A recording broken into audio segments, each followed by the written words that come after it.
저는 오늘 이 말씀을 가지고요, 받은 은혜를 잃어버리지 않으려면 이라고 하는 제목으로 함께 은혜를 나누도록 하겠습니다. 예전에 한 집사님이 이제 저에게 찾아와서 이런 얘기를 하시더라고요. 목사님, 제가 기도원하고 수련회를 가면 거기만 가면 은혜를 정말 많이 받습니다. 그런데 내려와서 일주일이 지나면 받은 은혜를 다 잃어버린다는 거예요.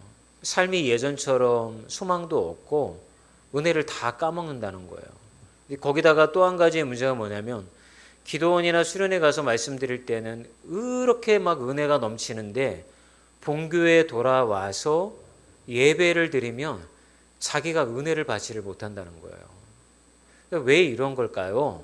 라고 하는 그런 질문을 저에게 하신 적이 있어요.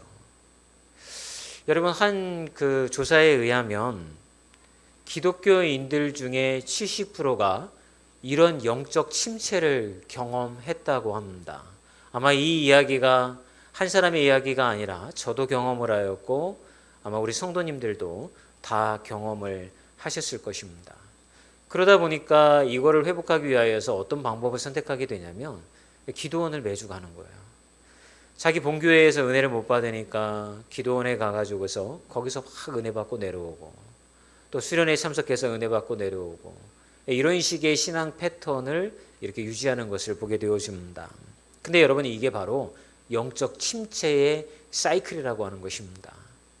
여러분만 그런 게 아니고 오늘 본문을 보게 되어지면 여러분, 이스라엘 백성들도 똑같은 영적 침체에 빠진 것을 보게 되어집니다.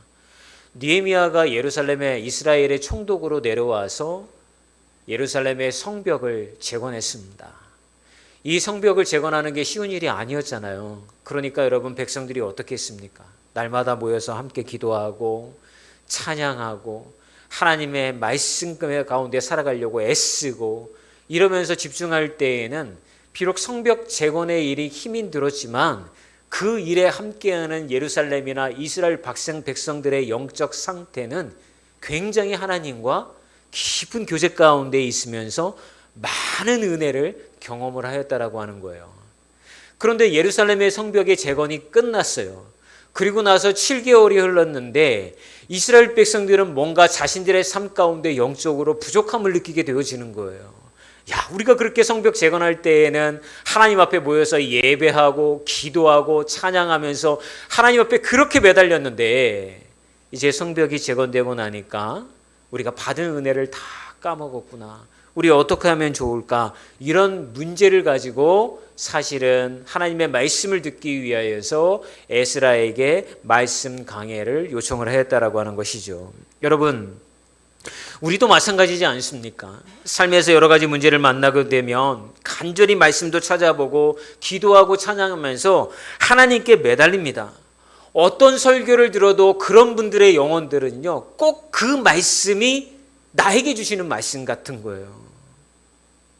어떤 목사님이 이야기를 해도 한마디 내어뱉었던 그 말씀이 내가 고민하는 문제에 대한 하나님의 응답같이 들려지고 그 말씀 붙잡고서 은혜 받고 살아가는 영혼이 되어지더라고요. 귀에 쏙쏙 들어옵니다. 아멘이 절로 나옵니다. 야, 이 말씀은 오늘 나를 위해서 준비한 말씀이구나 라는 것이 마음의 감동으로 찾아오게 되어지는 것이죠. 그런데 시간이 지나가면 어떻게 해야 됩니까? 예배에 나와도 예배에서 은혜를 받지 못하고 말씀을 들어도 찬양을 하면서도 예전과 같은 은혜를 받지 못하는 거죠. 그냥 예배에 참석했다는 데에 의미를 부여할 뿐이지 받아야 할 은혜를 받지 못하고서 돌아가는 시간이 늘어나면서 자기 스스로가 영적으로 무기력해지는 그러한 경험을 하게 되어지는 것입니다. 그래서 오늘 저는 이 말씀을 통하여서 여러분들과 함께 나누고 싶은 말씀은 뭐냐면, 어떻게 하면 다시 영적으로 무너지지 아니하고 우리가 받았던 은혜를 유지하면서 살아갈 수가 있을까? 어떻게 하나님의 말씀으로 인하여서 그 은혜를 우리가 가지고 계속해서 삶 가운데 그렇게 살아갈 수가 있을까라고 하는 것을 말씀을 통해서 함께 나누기를 소망합니다. 첫 번째는 여러분, 하나님의 말씀에 갈급함으로 귀를 기울여야 되는 것입니다. 여러분, 우리가 받은 은혜를 유지할 수 있는 첫 번째 방법은 뭐냐면 여러분, 갈급함이에요. 갈급함. 우리 마음 가운데 갈급함이 없잖아요. 그러면 아무리 좋은 말씀, 예수님이 이 자리에 오셔가지고 말씀을 전해주셔도요, 야, 좋은 얘기 해주시는구나, 살아가는데 좋은 얘기 내가 듣고 있구나, 이것으로 끝나버리는 거예요. 그런데 여러분, 우리가 갈급함을 가지고 오늘 이 자리에 나와서 오늘 이 말씀이 나에게 주시는 말씀이야. 나는 오늘 이 예배통에서 은혜 받지 못하면 나는 한 주간 동안 살아갈 수가 없어. 찬양하면서도 이 찬양에서 나는 은혜 받아야 돼. 대표 기도하는 그 기도를 통하여서 내가 은혜 받아야 돼. 말씀을 통하여서 내가 은혜 받겠습니다라고 하는 간절함으로 하나님 앞에 나온 사람은요, 반드시 은혜 받고 돌아가는 줄 믿습니다. 여러분, 느헤미야 8장 1절과 3절을 보면 이스라엘 백성 상태를 이렇게 우리에게 얘기해 주고 있는 거예요. 함께 읽어볼까요? 이스라엘 자손이 자기들의 성읍에 거주하였더니 일곱째 달에 이르러 모든 백성이 일제히 수문 앞 광장에 모여 학사 에스라에게 여호와께서 이스라엘에게 명령하신 모세의 율법책에 가져오기를 청하매 수문 앞 광장에서 새벽부터 정오까지 남자나 여자나 알아들을 만한 모든 사람 앞에서 읽음에 뭇 백성이 그 율법책에 귀를 기울였더니. 여러분, 주목할 점은 이스라엘 백성들이 영적 무기력함에 빠지고 나니까 백성들이 먼저 말씀을 요청했다라고 하는 거예요. 느헤미야가 성벽 재건하고 난 다음에 여러분 성벽 재건했으니까 두 번째로 영적 성벽도 재건해야 됩니다. 우리 하나님의 말씀으로 돌아갑시다. 에스라 오셔서 하나님의 말씀을 가르쳐 주세요 라고 하지 않았다는 거예요. 이스라엘 백성들이 느끼고 있는 거예요. 성벽은 재건됐지만 자기네들이 여전히 영적으로 무기력하다라고 하는 거. 하나님 앞에 간절히 매달렸을 때에는, 성벽을 재건하면서 기도했을 때에는 자기들이 하나님 안에 있는 것 같고 뭔가 살아있는 것 같았는데 그 모든 일들이 해결이 되어지고 평안함이 임하는 것 같으니까 7개월 딱 흘러가고 나니까요, 여러분 그들이 다 영적으로 흐지부지 돼버리는 거예요. 그래서 여러분 그들이 요청을 합니다. 학사였던 에스라를 모셔오게 해서 그분을 통하여서 하나님의 율법책 신명기의 말씀을 가르쳐달라고 하는 거예요. 그리고 그들은 그렇게 요청을 한 이후에 새벽부터 정오까지, 여러분 1시간 2시간이 아니에요. 우선 우리는 예배 시간에 모이면 여러분 20분 넘어가면 집중력이 흐트러지고 졸기 시작을 합니다. 그래서 요즘 설교학에서는 뭐라고 얘기하냐면 20분 안에 설교를 끝나라고 하는 거예요. 여러분, 저는 제 설교가 길다고 생각해 본 적이 없어요. 저는 몇 분 할까요? 저 25분 합니다. 25분. 조금 길어지면 30분 합니다. 그런데 여러분 딱 이 앞에서 보게 되어지잖아요. 그러면 벌써 집중력이 흐트러지고 생각이 안드로메다를 향하시고 집에 밥 짓다가 오신 거, 뭐 쓰레기 버리다 만 거, 이런 대로 여러분의 생각이 흩어지는 게 보여요. 여러분, 그런데 이스라엘 백성들은 뭐라고 얘기합니까? 새벽부터 모여서 정오까지 장장 6시간 또는 짧게 잡아도 4시간에 이르는 시간 동안 이스라엘 백성들은 귀를 기울여 가면서 에스라가 하나님의 이 말씀을 가리킬 때 아멘 아멘 하면서 그 자리에 일어나 가지고 이 말씀을 받아놨다라고 우리에게 얘기를 해주고 있는 것입니다. 여러분, 우리가 예배에 나와서 집중해야 될 시간은요, 하나님의 말씀을 들을 때 집중해야 되는 거예요. 때로는 설교자의 말씀이 잘 들리지 않을 수도 있어요. 지겨울 수도 있어요. 그리고 여러분들을 졸리게 할 수도 있어요. 여러분, 설교자는 만담가가 아니에요. 여러분들을 막 웃게도 만들고 여러분들에게 때로는 막 울게도 만들고 그렇게 하면서 은혜를 주는 만담가가 아닌 거예요. 하나님의 말씀, 이 본문을 통하여서 우리에게 주시는 메시지, 이것을 묵상한 후에 그것을 여러분들이 전달하기 위해서 애쓰고 있는 거예요. 그런데 강대상에서 보다 보면 성도님들이 어떤 마음으로 이 설교를 듣는지가 다 보이는 거죠. 그럴 때 설교를 준비한 저는 어떤 마음을 갖게 됩니까? 우리 성도님들이 오늘 지루하시는구나. 내가 오늘 말씀을 잘 전달을 못하고 있는 것 같구나. 이런 자책의 마음이 저한테 막 몰려오게 되어지는 거예요. 그날 말씀이 여러분 홈런을 쳤는지 죽을 썼는지 누가 제일 잘할까요? 제가 느껴요.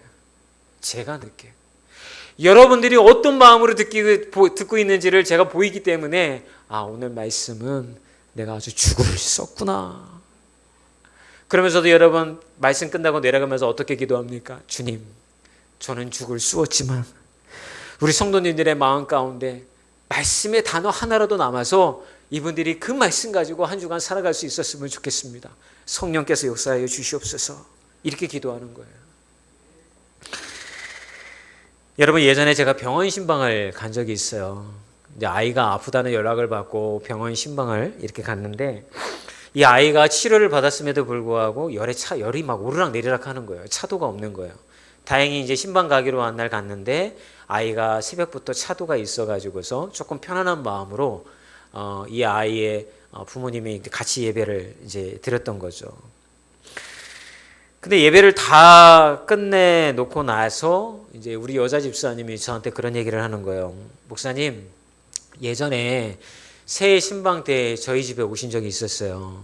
그래서 저희 집에 오셔서 예배를 드려주신 적이 있었는데, 그때 목사님 기억하실지 모르겠지만 저희 가정에 전해주셨던 말씀이, 이 가정에 고난이 찾아왔을 때에 어떻게 말씀으로 극복하고 이겨낼 것인가에 대한 말씀을 전해주셨었어요. 근데 사실 저 그때 그 말씀 들으면서 사실은 마음이 불편했어요.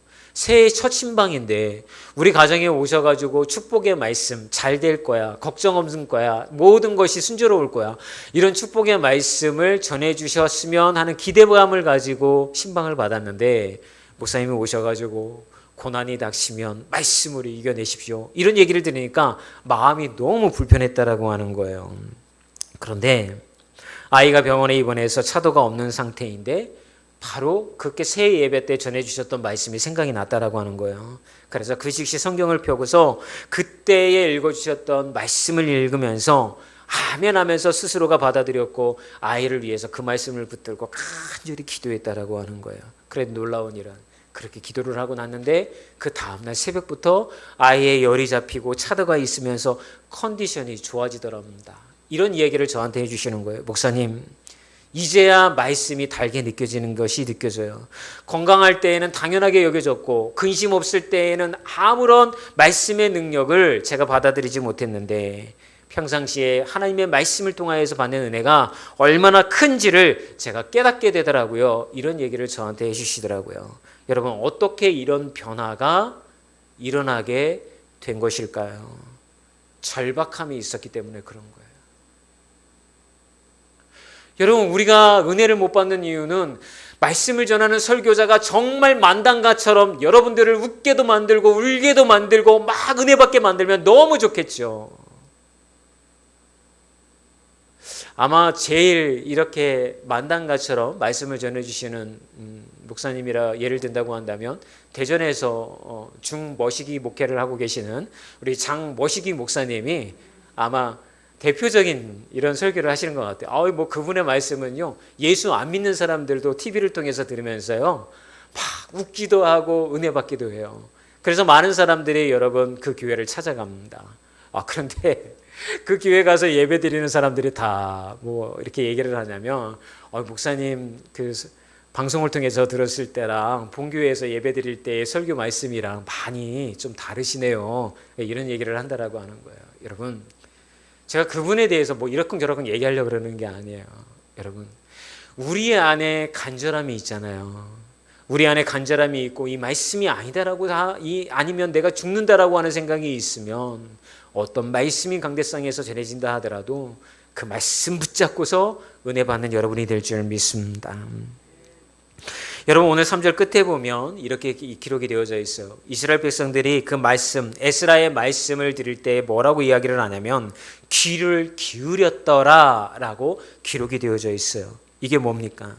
에스라가 이 백성들의 귀에 쏙쏙 들어오게끔 성경의 말씀을 잘 이야기해 줬다라는 게 아니에요.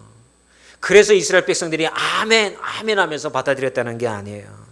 율법책 신명기에 걸쳐 적혀 있는 이 율법의 말씀을 단순히 읽어 주었을 뿐인데, 그들은 생명의 말씀이라고 여겼기 때문에 귀를 기울이고 그 말씀을 붙잡았던 거예요. 그렇기 때문에 그대로 이루어질 줄 믿습니다.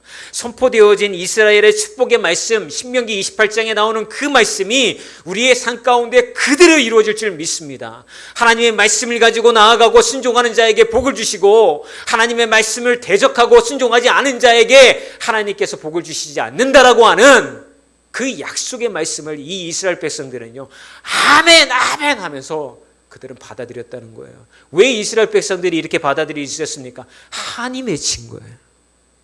한이 맺힌 거예요. 그 말씀을 들어보니까 우리가 이렇게 고생을 당하고 하나님의 말씀 앞에서 이렇게 서지 못했던 거, 죄를 범하였던 조상들로 인하여서 예루살렘이 다 무너지고 바벨론의 포로로 끌려가고, 그러나 70년이 흐른 후에 이스라엘 백성들이 예루살렘으로 다시 돌아와 이렇게 성벽이 재건되어지는 게 하나님의 계획과 회복 가운데 있었음을 이들이 깨닫게 되어지니까 아멘 아멘, 이제 저 말씀 붙잡고 우리가 살아가겠습니다 라고 외쳤던 그들의 고백이었기 때문에 그들은 그렇게 반응할 수 있었던 것입니다. 여러분, 데살로니가전서 2장 13절에 보면 이렇게 말씀이 우리에게 이야기를 해주고 있어요. 읽어볼까요? 이러므로 우리가 하나님께 끊임없이 감사함은 우리가 우리에게 들은 바 하나님의 말씀을 받을 때에 사람의 말로 받지 아니하고 하나님의 말씀으로 받음이니 진실로 그러하도다. 이 말씀이 또한 너희 믿는 자 가운데에서 역사하느니라. 여러분, 저도 어렸을 때부터 신앙생활을 했기 때문에 여러분 예배에 전하는 목사님들의 말씀을 많이 들었을 거 아니에요. 그런데 우리가 신앙생활을 하다 보면 한 가지 우리의 잘못이 있더라고요. 그건 뭐냐면 판단하는 거예요. 야, 이 말씀은 너무 재밌는 말씀이다. 저 말씀은 은혜가 되는 말씀이다. 오늘 말씀은 무슨 소리를 하는지 하나도 못 알아듣겠다. 여러분, 우리는 이성적으로 내가 이해되어지고 판단하는 말씀에 포커스를 두게 되어지는 거예요. 그런데 여러분, 데살로니가전서 2장 13절의 말씀은 우리에게 뭐라고 이야기합니까? 하나님의 말씀을 받을 때에 사람의 말로 받지 아니하고 하나님의 말씀으로 받으라고 하는 거예요. 이게 목사님들이 하는 말씀을 야, 그래, 하나님의 음성이야, 저 말씀에는 오류가 없어, 이런 얘기를 하는 게 아니에요. 우리의 심령의 상태를 얘기하는 거예요.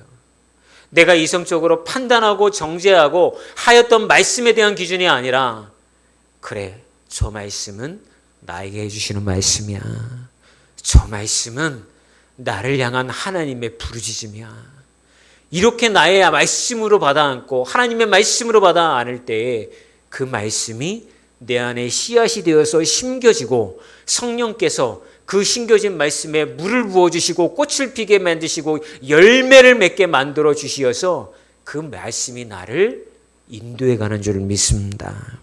여러분, 성경의 말씀은요, 책에 적힌 좋은 말씀이 아니에요. 그냥 이렇게 살면 좋습니다, 이런 말씀이 아니라는 거예요. 성경의 말씀은 우리를 향한 하나님의 말씀인 거예요. 하나님의 역사가 우리 가운데 일어난다라고 하는 것을 우리에게 이미 가르쳐준 게 하나님의 말씀이라고요. 그래서 여러분, 성경의 말씀을 읽으라고 한 이유가 목사님, 때로는 이런 얘기를 여러분들이 하잖아요. 이해가 되어지지 않아요. 무슨 말씀인지 알지 못하겠어요. 여러분, 목사도 이 말씀의 모든 걸 깨닫지 못해요. 왜냐하면 하나님의 신비의 영역 가운데 머물러 있는 하나님의 뜻도 있단 말이에요. 그래서 우리는 뭐라고 기도합니까? 주님, 제가 오늘 이 말씀을 읽을 때에 이 말씀이 성령의 비침을 받아서 저의 마음 가운데 다가올 때 이해되어지고 저의 마음 가운데 들어올 수 있게 성령께서 역사해 주세요 라고 기도하는 말씀이 있잖아요. 왜요? 내 지식과 내 능력으로는 이 말씀을 다 이해할 수 없으니까 성령께서 깨닫게 해달라고 의지하는 줄을 믿습니다. 이렇게 여러분, 우리가 하나님 앞에 모든 것을 내어놓고 맡길 때에 여러분, 하나님의 말씀은 우리 안에 역사가 이루어질 줄 믿습니다. 이 말씀 저 말씀, 좋은 말씀 지루한 말씀을 판단할 시간이 없습니다. 여러분, 매달려야 되는 것입니다. 귀 기울여야 되는 것입니다. 이 말씀으로 나를 인도해 주옵소서라고 주님 앞에 매달려야 되는 것입니다. 그런 간절함이 여러분의 신앙 가운데 계속 있잖아요. 그러면 여러분이 받은 은혜가 결코 무너지지 않을 것 같습니다. 여러분, 이렇게 되는 이유 중에 하나는요, 또 뭐냐면 성령께서 그걸 지켜내시는 거예요. 사단은 우는 사자와 같이 여러분 주위를 맴돌면서 세상의 소리가 여러분의 마음 가운데 들어오게 만드는 거예요. 판단의 죄, 정죄의 죄, 저건 불가능한 일이야, 자꾸 이성적으로 보게 만드는 거예요. 그런데 성령은 우리에게 뭐라고 합니까? 그래, 세상의 소리는 이렇게 크게 너희를 울리게 하지만 너는 조용히 하나님의 말씀으로 들어가 이 말씀에 귀를 기울였을 때 너의 영혼은 평안을 얻고 너의 영혼은 이 말씀이 그대로 이루어질 것을 받아들이게 될 것이며 그렇게 되어졌을 때 하나님의 역사가 이루어질 거야 라고 우리에게 얘기해 주시는 거예요. 그 매달림으로 나아가는 분들의 얘기를 주의 이름으로 축원합니다. 자, 두 번째는 어떻게 하면 우리가 받은 은혜를 유지하며 살아갈 수가 있을까요? 받은 말씀을 삶에 적용하고 실천해야 되는 것입니다. 느헤미야 8장 9절은 이렇게 얘기를 해요. 같이 읽어볼까요? 백성이 율법의 말씀을 듣고 다 우는지라 백성에게 이르기를 오늘은 너의 하나님 여호와의 성일이니 슬퍼하지 말며 울지 말라 하고. 에스라야가 강해해주는 성경의 말씀을 듣고 귀 기울인 자들의 그 변화는 어떤 변화가 일어나기 시작했냐면요, 그 말씀을 깨닫기 시작하면서 울기 시작하는 거예요. 여러분, 하나님의 말씀은 능력이 있기 때문에 우리 안에 변화를 일으키는 줄 믿습니다. 그래서 여러분, 은혜를 받으면 눈물을 흘리게 되어져 있는 거예요. 물론 여러분, 은혜를 받는 모습은 다 다양해요. 여러분, 꼭 울어야만 은혜를 받는 건 아니에요. 누가 저한테 그렇게 얘기하는 것 같아요. 목사님, 이번에는 제 눈물이 안 나요. 아무리 기도했는데도 눈물이 안 나요. 눈물 안 나도 우리 안에 은혜가 있을 수 있는 거예요. 그리고 성령의 은혜가 임한 자들에게 나타난 그 열매는 뭐냐면 삶 가운데에서 성령의 8가지 열매가 우리의 삶 가운데 나타나는 거예요. 그런데 대부분의 사람들은 어떻게 생각하는지 아세요? 성령이 역사하면 우는 줄 알아요. 성령이 역사하면 방언으로 기도하는 줄 알아요. 물론 그런 증상도 있어요. 그러나 그렇게 되어지지 않아도 하나님의 말씀이 여러분 안에 꽂히면요, 여러분의 삶 가운데에서 그 열매가 나타난다니까요. 내 생각과 내 혈기로 살아가는 게 아니라 하나님의 성령이 주장하기 때문에 여러분 갑자기 온화한 자가 되어지고요, 갑자기 착한 사람 되는 거예요. 갑자기 잘하는 거예요. 그러면 얘기하죠. 사람 주변에 있는 사람들이 요새 뭔 일이 있었어? 사람이 변한 것 같아. 그럼 그때 우리 뭐라고 얘기해야 되는 거예요? 이거 내가 아니야.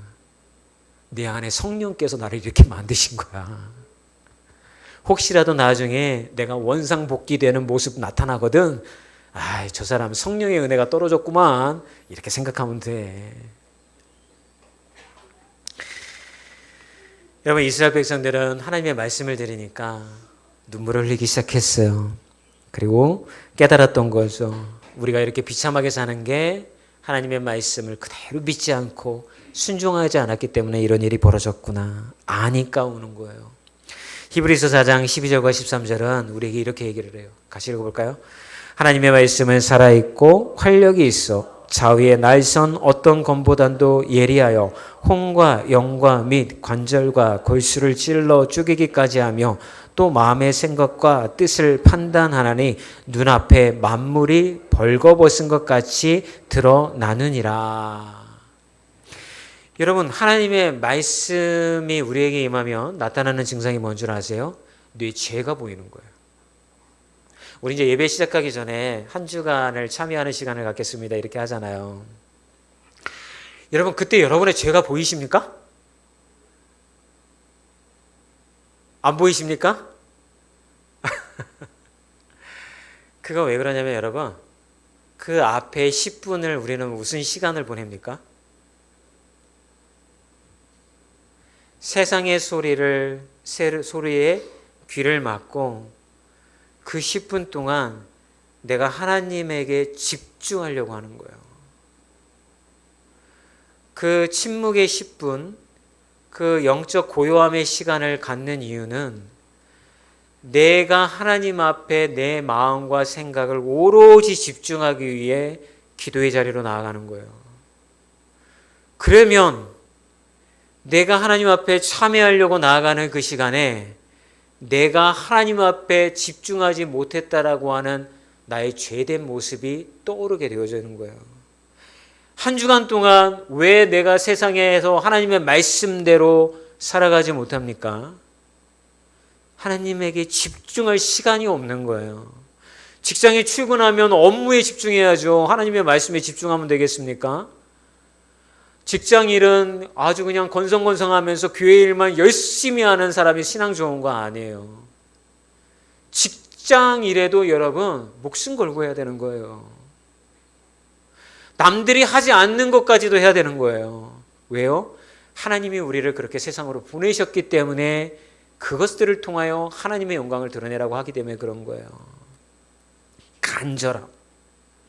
그런데 하나님에게 집중하는 시간을 우리가 갖지 못했을 때에 그 빈자리를 무엇이 채우냐?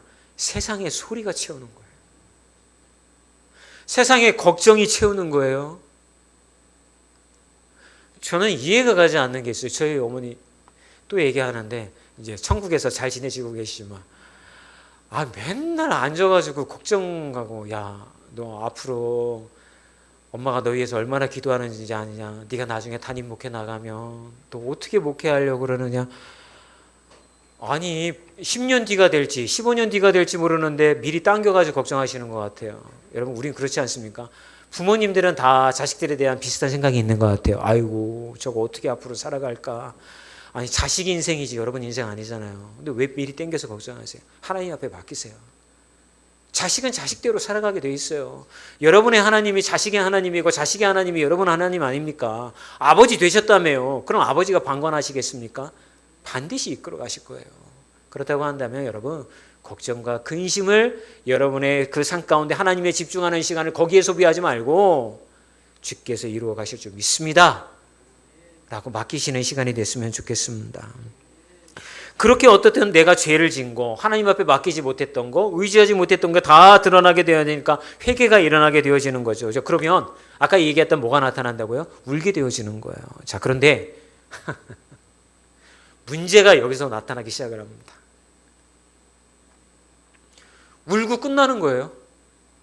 기도원 가가지고서 치아 하면서 막 콧물 흘리고 눈물 흘리고 그리고서는 속 시원하다. 오늘도 하나님이 내 기도 들어주셨으니까 역사할 줄 믿습니다. 그리고선 자기의 삶으로 돌아와서는요. 또 걱정하고 근심하고 아이고 어떻게 하면 좋아. 우리 집 이사 가야 되는데 애 낳아야 되는데 애 공부시켜야 되는데 별의별 걱정을 다 하면서 살아가는 거예요. 왜 이럽니까? 울고 기도한 것에서 멈췄었기 때문에 그런 거예요. 여러분의 자리로 가서 그 은혜가 이어지려면 어떻게 해야 됩니까? 한 발자국 더 나가야 되는 거예요. 이 백성들은 어떻게 한 발자국을 더 나갔을까요? 8장 10절에 이렇게 얘기해요. 시작. 그들에게 이르기를 너희는 가서 살진 것을 먹고 단 것을 마시되 준비하지 못한 자에게는 나누어 주라. 이날은 우리 주의 성일이니 근심하지 말라. 여호와로 인하여 기뻐하는 것이 너희의 힘이니라. 이스라엘 백성들이 말씀 깨닫고 나가서 대성통곡을 하는 거예요. 자기들의 죄를 깨달았고 조상들의 죄를 깨달았어요. 대성통곡하는 거예요. 왜 우리가 이렇게 비참한 인생을 살아야 하는지를 깨닫게 되었어요. 그랬더니 뭐라고 이야기를 합니까? 느헤미야가 그만 울어라. 너희들은 우는 것으로 끝내는 게 아니야. 이제 너희들이 해야 될 게 있어요. 첫 번째는 뭐냐? 가서 맛있는 요리 그거를 먹고 마셔라.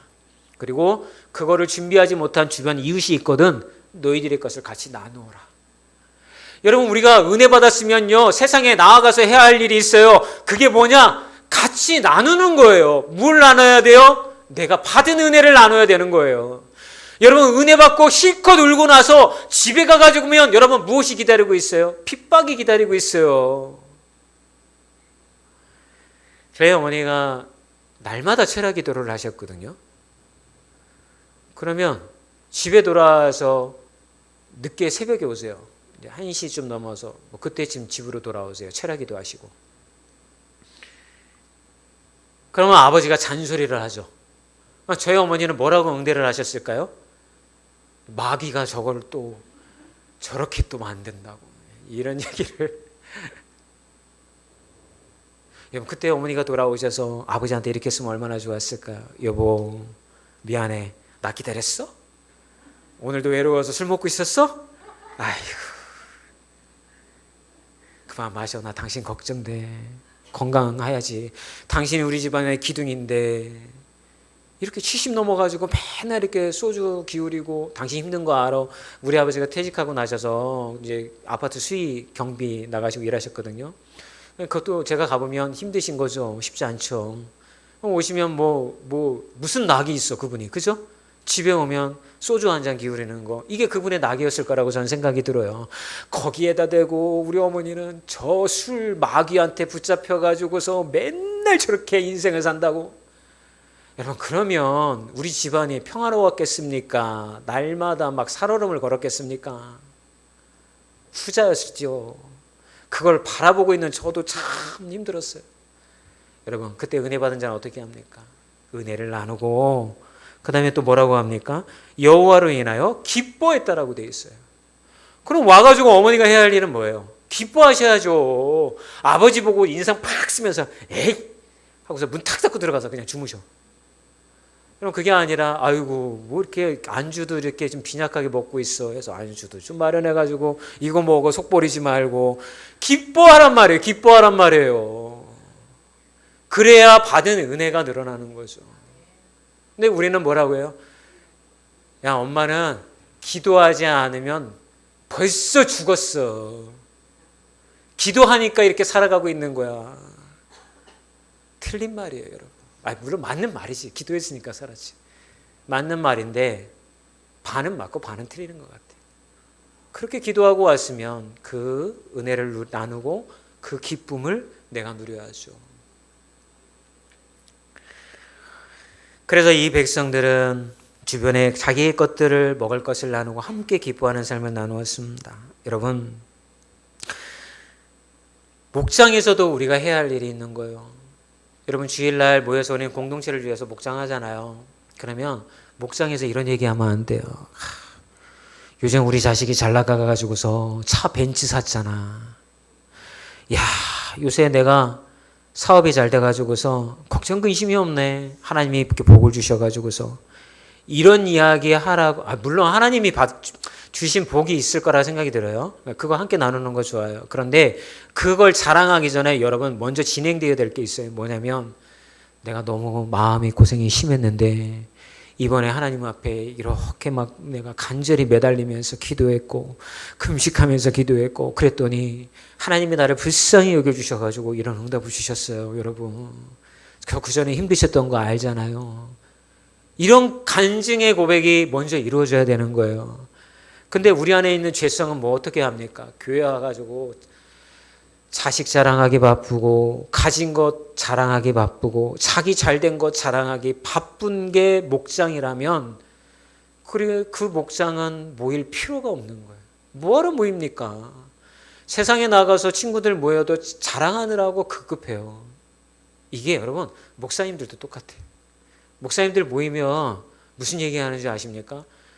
태도는 겸손하지만 나 이렇게 목회 잘하고 있고 우리 교회 이렇게 부흥하고 있어를 은근히 자랑을 해요. 그럼 목사님들이 그 이야기 들으면서 야, 저 목사님은 목회를 저렇게 잘하시고 하나님이 부어주신 은혜가 있어서 목회가 저렇게 날마다 성장하고 부흥이 일어나는데 내 목회는 왜 이렇게 찌그러들고 어지럽고 힘들고 문제 있는 성도들만 만나고 갈수록 나는 힘들까? 목사님들은 자격지심에 시달리게 되어지는 거예요. 여러분, 왜 이런 일들이 일어납니까? 다 죄인이라 그런 거예요. 자기를 드러내고 자랑하고 그래서 남들이 칭찬하고 추앙을 받고 높임받고 이게 즐거운 거예요. 근데 여러분, 그런 모임은 나갈 필요도 없는 거예요. 나이 드신 분들이 왜 동기들 모임이나 친구들 모임을 안 갑니까? 나갈 쯤 하나 필요한 게 있죠. 여자분들은 그죠? 백이라도 하나 1,500만 원 되는 백이라도 하나 들고 나가야 자존심이 좀 세워지잖아요. 그죠? 다 이게 제가 여담입니다만 여러분, 교회 공동체는 그러라고 모이라는 게 아니라 교회 공동체는 뭡니까? 내가 이렇게 말씀대로 살려고 했는데 안 되더라. 내 혈기 때문에 안 되고 내 죄성 때문에 이렇게 안 사라지더라. 나를 위해서 기도해줘라. 이런 이야기가 되어지는 거고, 야, 내가 이렇게 하나님 말씀 듣고 주일날 목사님 말씀 듣고 내가 직장과 가정과 사회에 나가서 이렇게 해봤더니 야, 이런 은혜를 나에게 주시더라고. 말씀 가지고 나가서 성공한 이야기 함께 나누고, 못한 자에겐 함께 용기를 부어주고, 성공한 자에게는 나도 저렇게 한번 살아봐야겠다라고 하는 도전받고, 이거 하라고 여러분 모이라고 한 거예요. 이게 교회 공동체인 거예요. 신앙으로 살아가라고 모이라고 한 거예요. 거기에 말씀의 역사가 있을 때 그런 증상이 나타날 줄 믿습니다. 저는 여러분들에게 받은 은혜를 잃어버리지 않으려면 하나님의 말씀에 갈급함에 귀 기울여야 된다고 말씀드렸어요. 두 번째는 받은 말씀을 삶에 적용하고 실천해 보라고 말씀을 드렸어요. 바라기는 이것을 우리 한 주간 동안 실천해 보고 다시 돌아와서 여러분 이 공동체에 만났을 때에 그걸 내가 이렇게 해봐서 실패했다. 어떻게 했더니 은혜가 있더라. 이것을 함께 나누는 믿음의 공동체로 하늘드림 교회가 세워지기를 주의 이름으로 축원합니다.